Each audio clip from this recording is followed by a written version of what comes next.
আসসালামু আলাইকুম, hello everyone.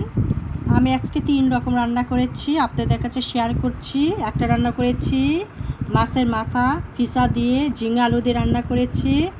একটা রান্না করেছি মুরগির পা দিয়ে মাংস আলু দিয়ে রান্না করেছি। একটা রান্না করেছি মাছ ভাজি মরিচ পেঁয়াজ দিয়ে ভাজা হয়েছে।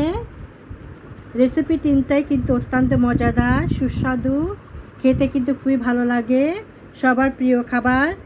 রেসিপিটা কেমন লেগেছে? যদি ভালো লেগে থাকে অবশ্যই লাইক কমেন্ট করতে ভুলবেন না।